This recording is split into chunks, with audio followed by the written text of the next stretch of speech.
Alam ko na medyo limitado yung ating oras, pero I hope that you bear with me. And this preaching will take just more or less 30 minutes. So please bear with me. Makilan lang ay mayroong pinost ang isang YouTube vlogger at ang kanyang content ay laging mag-post ng mga balita tungkol sa sigalot sa South China Sea. At sa kanyang vlog, binalita niya na may mga South Korean Coast Guard na pumunta sa South China Sea to confront the Chinese militia boats na nandoon sa contested area ng South China Sea o ng West Philippine Sea. And when our government has verified that news, it has been found a hoax, meaning hindi totoo, at pinabulaanan din ito ng South Korea na hindi sila nagpadala ng mga boats para i-confront yung yung mga Chinese militia, kundi ang kanilang pangako, magpapadala lang sila ng puwersa militar kung sakaling mayroon ng giyera sa pagitan ng Pilipinas at ng China. At may kita natin na kahit pa sa mga nagbabalita ay masusumpungan natin ang kawalan ng katapatan, pandaraya sa mga manonood upang ipagmukha lamang na interesado ang kanilang mga binabalita. At nakakalungkot that even media nowadays are being paid just to post for a hoax or for a deceiving news. At mayroon din yugto sa Biblia kung saan ay may gumawa ng pandaraya upang ang biyaya ay mapasa kanya.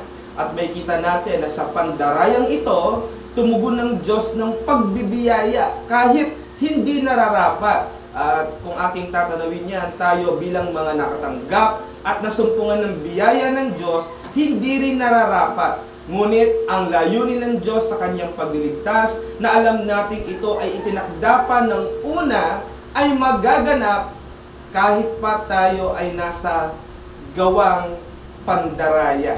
Hinihimo ko kayo buksan ulit ang inyong mga Biblia sa Genesis.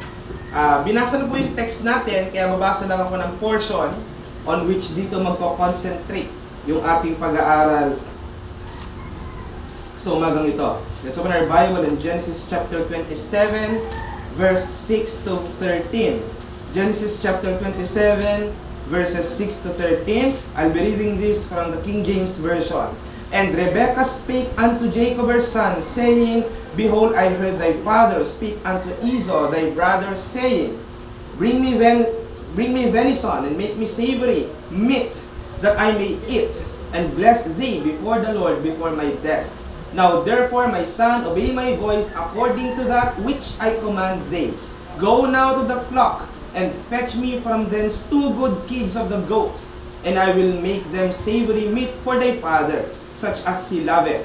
And thou shalt bring it to thy father, that he may eat, and that he may bless thee before his death. And Jacob said to Rebekah his mother, Behold, Esau my brother is a hairy man, and I am a smooth man. My father peradventure will feel me, and I shall seem to him as a deceiver, and I shall bring a curse upon me, and not a blessing. And this is the heart of the text, verse 13. And his mother said unto him, Upon me be thy curse, my son. Only obey my voice, and go thou fetch me them. That's the reading of the Word of God, and may the Lord be praised for that reading of His inspired Word. Naramdaman ni Isaac na siya'y mamamatay na. Yan ang konteksto ng ating binasa. At meron siyang responsibilidad na kailangan niyang ipasa yung kanyang ari-arian sa kanyang unang anak. At malinaw na ang kanyang unang anak ay si Esau bilang kanyang panganay. At tinawag ni Isaac si Esau at siya ay inutusan na mag-game hunt. Yung game hunt is mangangaso siya at sa kanyang pangangaso ay magluluto siya ng paboritong meal ni Isaac na kanyang ama. So this is like a homage. You are going to please the person who will bless you. Sa mga royalties, magbibigay ng respect ang isang babasbasan at ang hari ay magpapatong ng espada sa ulo at sa dalawang balikat ng isang tao. Ngunit, nung narinig ni Rebecca, ang asawa ni Isaac, na nasa panahon na kung saan ay babasbasan na niya ang unang anak, ay agad niyang tinawag si Jacob. Si Jacob, yung pangalawang anak na mas nakababata kay Iso, para gawing si Jacob ang siyang susunod sa utos na ibinigay kay Iso. Kaya naman si Jacob, ginawa niyang iniutos sa kanya ng ina, siya ang humanap ng karne, at ang ina niya ang nagluto. Sabi nga ni Isaac, pagluto mo ko ng paborito kong ulam. Sino bang nakakaalam ng paboritong ulam ng asawang lalaki? Kanyang asawang babae. Kaya si Rebecca ang gumawa ng ulam, si Isaac at si Jacob ang gumawa, ang humanap ng karne. At nung si Jacob ay papauwi na, naglagay siya ng mga balahibo para pag kinapa siya ng ama niya, si Isaac ay malapit ng mabulag, nakakaaninag na lang siya, ay kinapa at makita siya nga si Iso. Kaya nung si Jacob ay lumapit sa kanyang ama, ay nag-alinlangan si Isaac. Parang kakautos ko lang sa iyo, andito ka na kaagad. Nakuha mo kaagad yung karne. Pero si Jacob ay kinumpirma niya na siya si Iso. Ang nakakagulat, pagkatapos ipatong ni Isaac ang kanyang kamay kay Jacob upang basbasan, dumating si Iso para sundin yung iniutos sa kanya sa kapalit ng pagbabasbas at pagbibiyaya. Ngunit, nalaman ni Isaac na siya'y nadaya ni Jacob at sinabing wala na siyang maibabasbas pa kay Iso sapagkat ito ay nakuha na ng kanyang bunsong kapatid na si Jacob. May kita natin na si Jacob ang nakukuha ng gantimpalang di dapat sa kanya. At yan din ang ibig sabihin ng salitang biyaya. Nakatanggap tayo ng bagay na hindi dapat sa atin.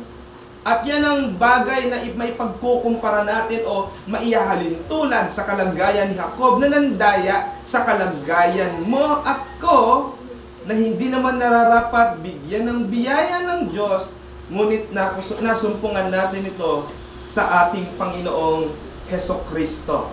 At pagbabalik tanaw, matatandaan natin na sinabi ng Panginoon kay Rebecca nung siya ay bago magbuntis, na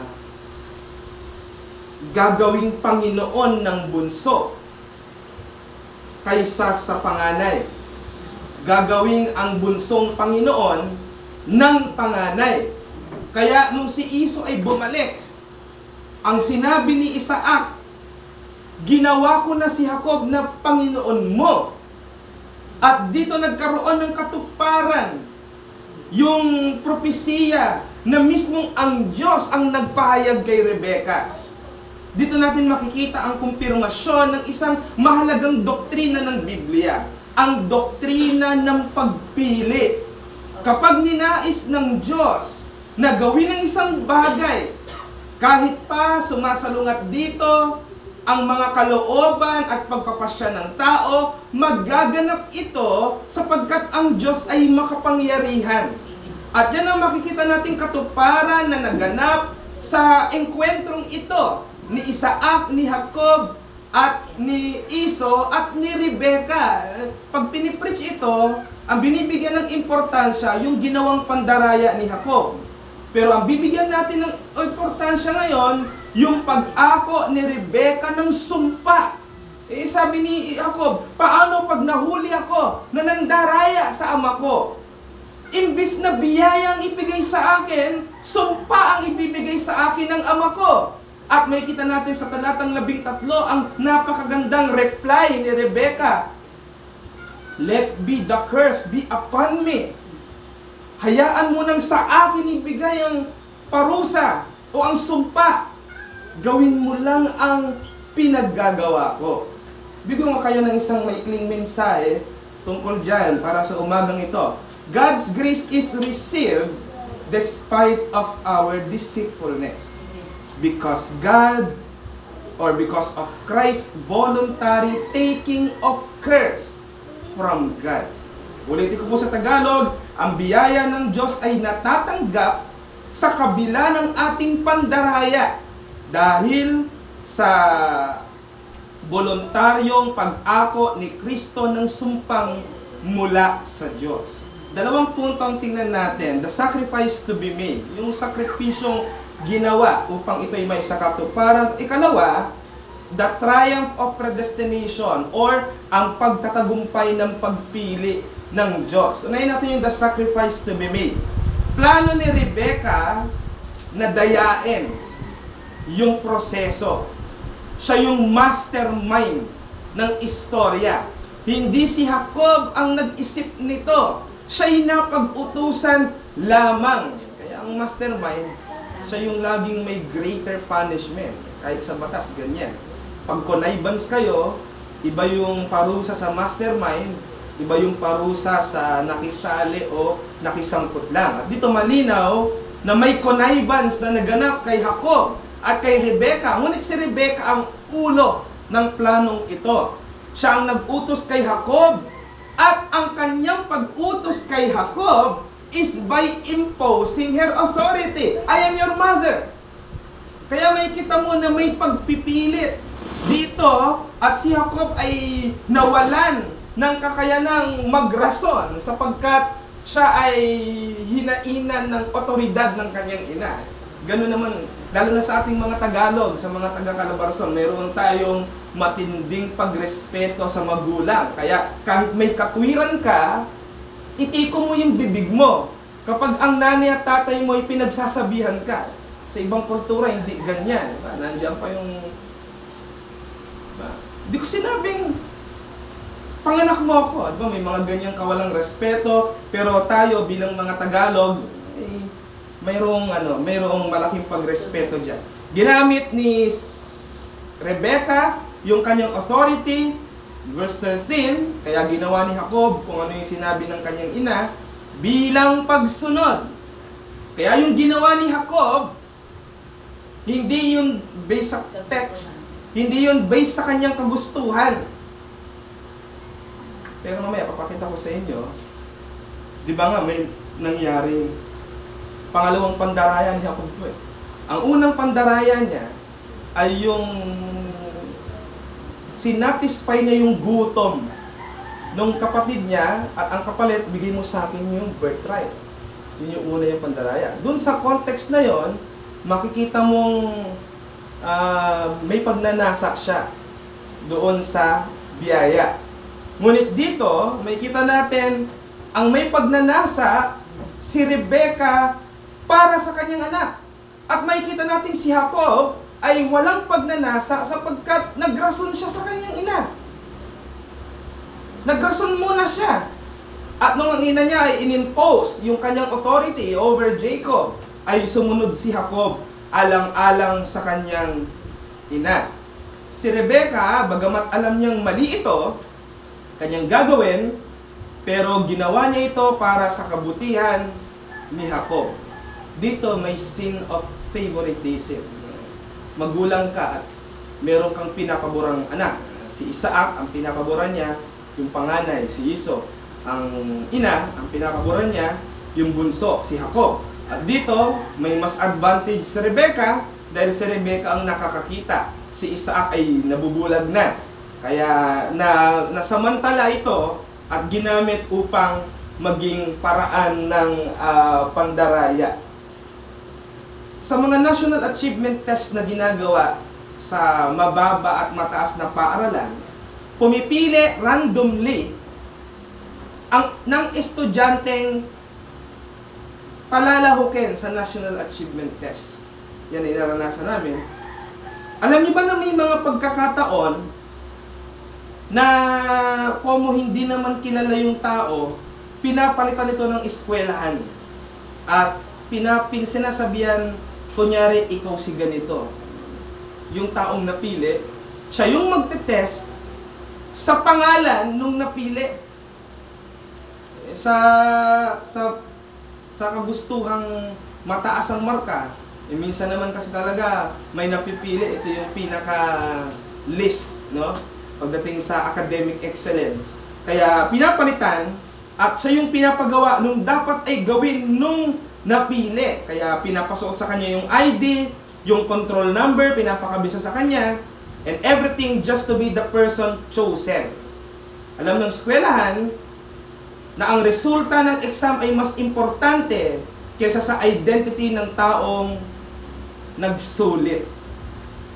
Kaya ko yan sinabi, ganyan-ganyan ang ginawa ng ating Panginoong Jesus. Si Adan ang pinagsusulit ng Diyos.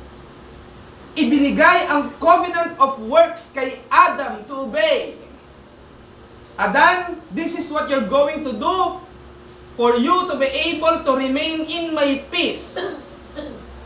And Adam failed to do it. He even messed it up to the point that it separated him from God. But Jesus took the responsibility which Adam failed to do, and he became the replacement of Adam. In theology, Christ has become our substitute. And he did what Adam failed to do. He did it for the people he represents. And who are these people he represents? Those whom the Father has chosen before the foundation of the world. Let's take a look at Ephesians chapter 1 verse 4 to 5. I'll be reading it in the King James.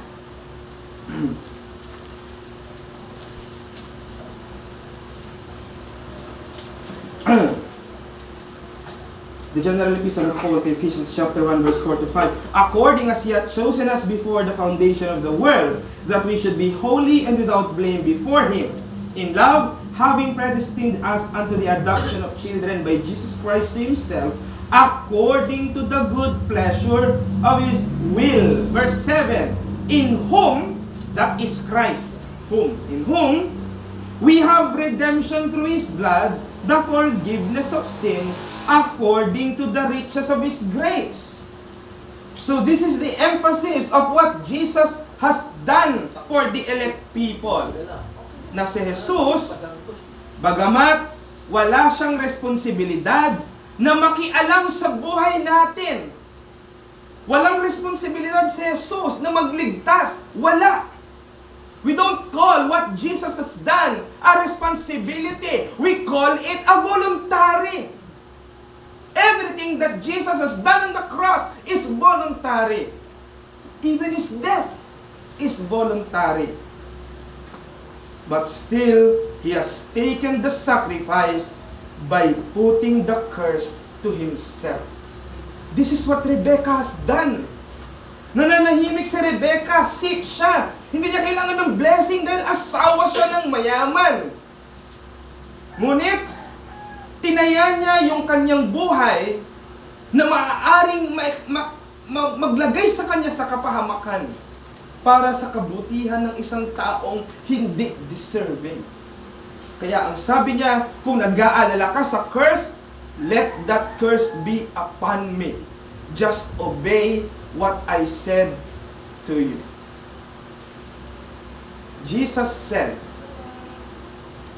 well, this is not something that it's written verbally or verbatim, but this is the doctrine. Jesus took the curse from God for you. Just obey what he said. Repent. That is what he said. Repent and be baptized.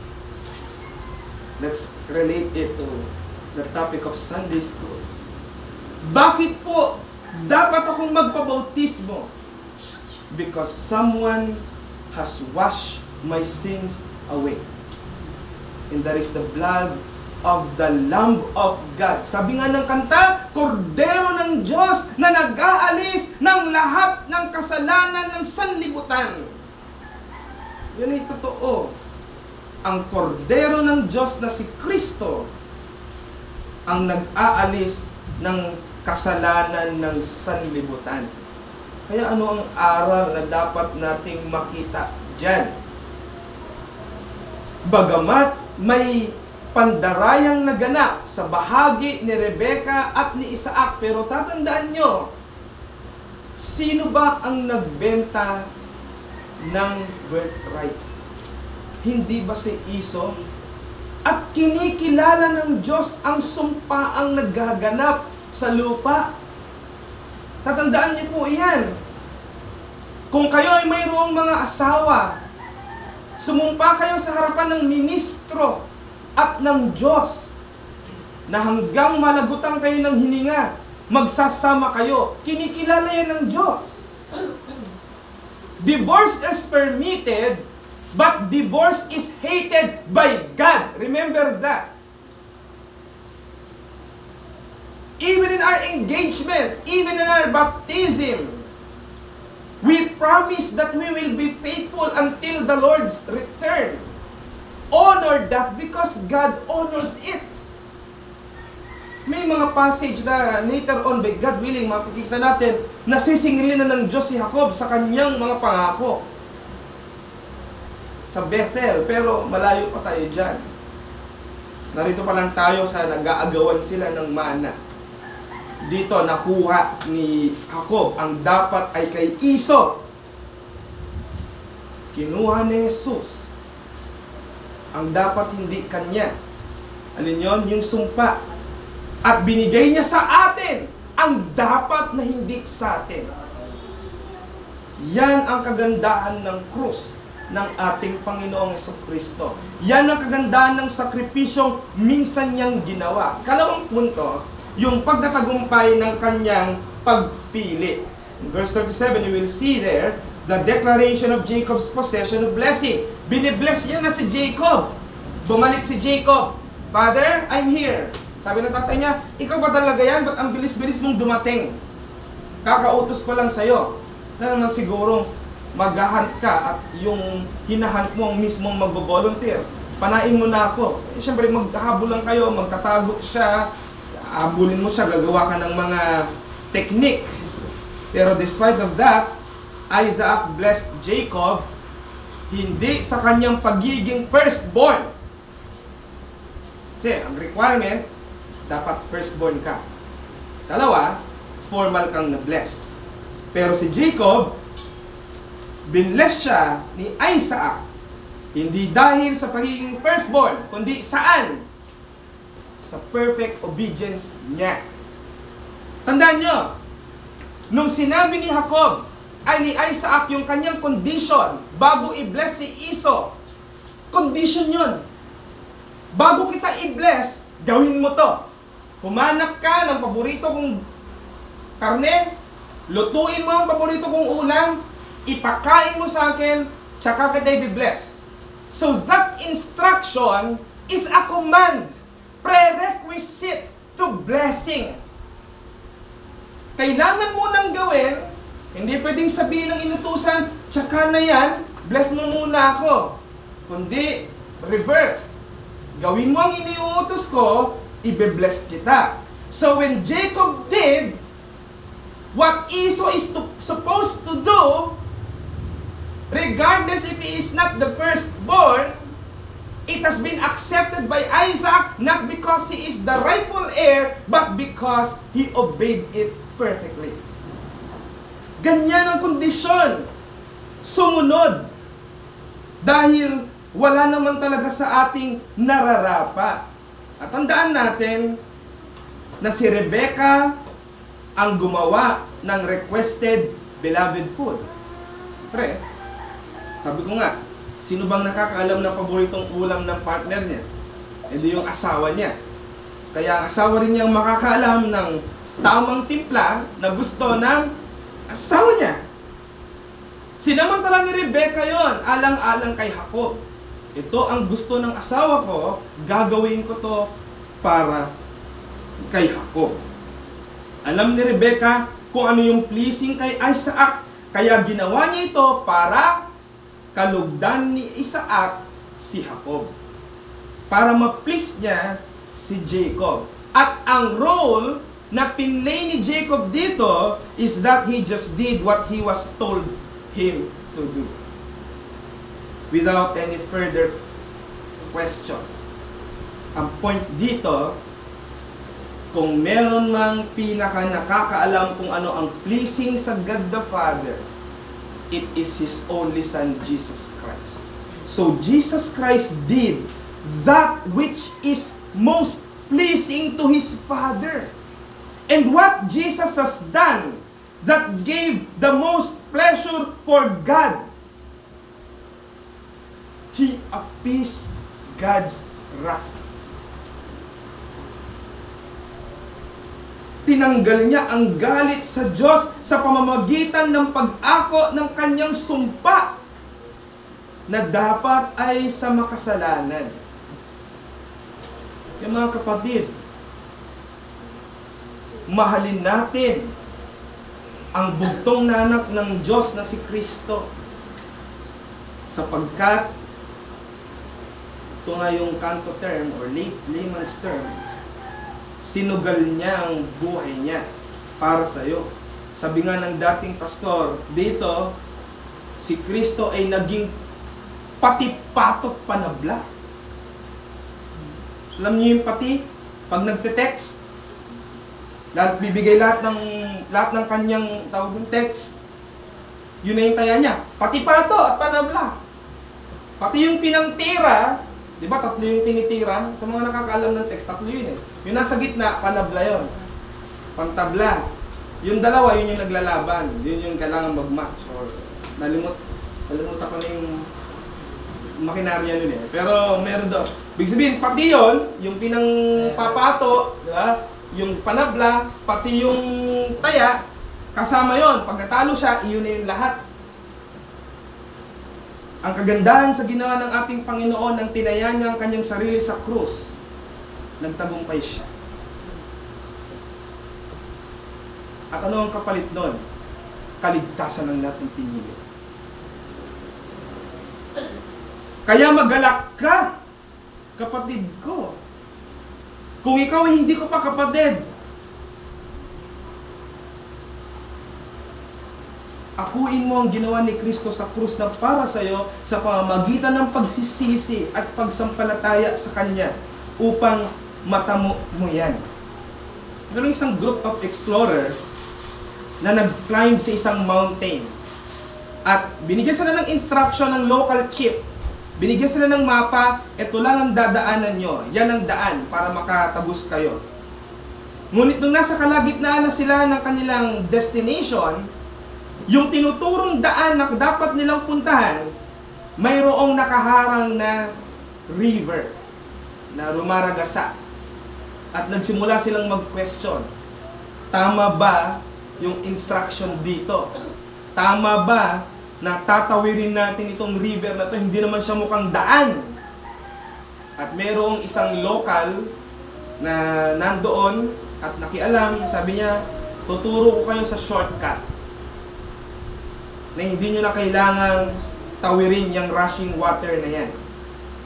Pero a man from the other side of the river shouted to them saying, follow the map, follow the map. Eh yung ibig sabihin niya ng follow the map, lulusong sila doon sa river. And that is not an easy task to do. Eh, minsan nakakainis yung basta na lang nag-utos na hindi mo alam gaano kahirap ang inuutos mo. Alam ko kung sino yung boss nyo, di ba? Yung boss eh, panay hindi niya alam eh, patong-patong na yung iniutos niya, pero wala siyang pakialam, gawin mo to. Diba? Kaya nga, boss siya eh. Boss siya, and you have no place to complain. Otherwise, you quit. Obey or quit. Obey or go back. Ganun lang lagi dyan. Hindi ko pwedeng mag-reply na nahihirapan na po ako. Consider niyo po ako. Sa workplace, we don't do that. Sa workplace, it's just do or quit. Ganun lang. Hindi yan kilosang Mayo 1 na yung karapatan ko. Bigyan niyo ang karapatan ko.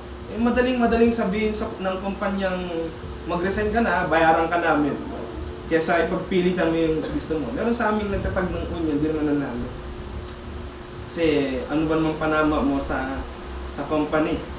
At yung company ay malapit pa sa ng DOLE, sa direktor ng DOLE. So, ang utos ng nasa kabilang side ng river, obey the map. Follow the map. Pero yun nga yung challenge doon sa mga tumatawid. Paano namin yung gagawin? So what he did, he cast a rope from the other side. A rope. Nagis niyang ganyan. Gets through the water. Hold that rope. And cross the river. Obeying that, they made it. Anong pinapakita nun?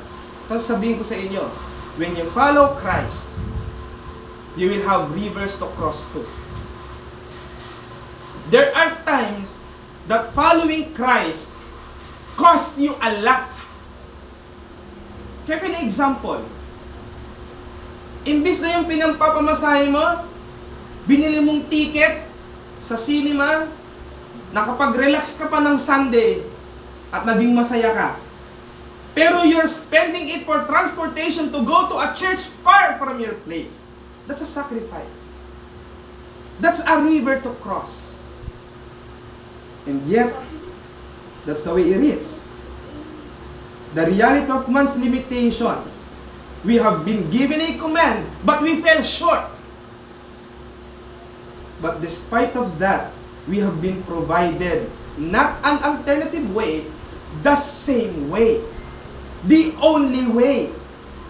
When we are lost in our way and moving to a place that is an impossibility, Christ came to be the only way. People lost their track in their relation to God. And Christ, as the way, revealed Himself. Ano ang ginawa niya? Siya yung naging medium. Alam nyo, may mas tamang term pa sa means of grace eh. Tagapamagitan. Namamagitan. Media gratia yan eh. Namamagitan. Sa Diyos at sa'yo. Kaya lang, ayaw natin gamitin yun dahil si Christ ang mediator natin. Wala nang iba pa. Ano natin mga kapatid? When our way is lost and we're moving on an impossibility, Christ came to be our only way by dying on the cross.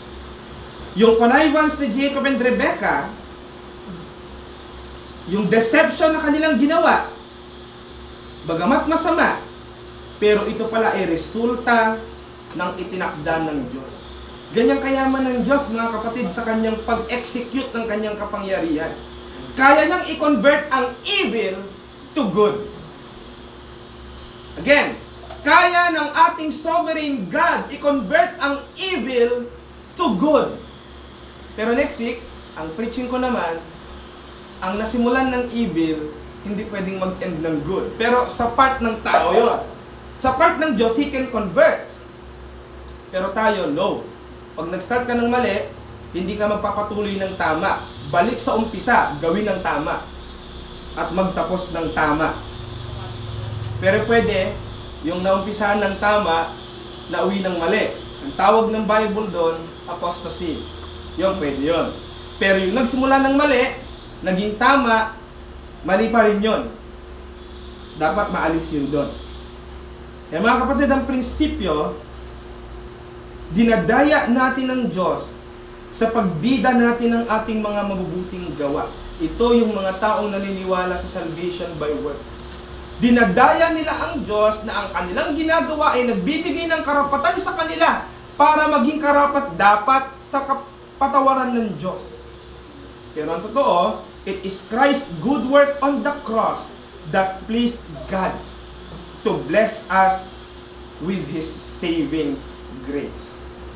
I call you there, brethren, to obey the call of Christ, of taking Him as Lord and Savior for the blessing of God to salvation. That's my plea to anyone here who might be still apart from Christ. And my call to my fellow believer, when you sail across rushing waters or rivers, just obey the map. Just obey what Christ has told you to do. Because at the end of the day, if God predestined it, it will stand. If God said, this is your end, that's true. No matter what you are currently facing right now will not determine the end because Christ has predetermined it. That is why the Bible calls it mystery. God moves in a mysterious way. That's true. Hindi, love moves in a mysterious way. No, that's not true. I hate that song. Really. Love is not living. Love is a character of the one who lives. So it is the person who controls his love. It's not love itself. Unless what you mean by love is Christ. That's true. Pero let's change it. God moves in a mysterious way. Pero sa Kanya hindi mysterious yun. Because He planned it already. Let me quote to you the first line of the 1689 London Baptist Confession of Faith. And that is in chapter 3.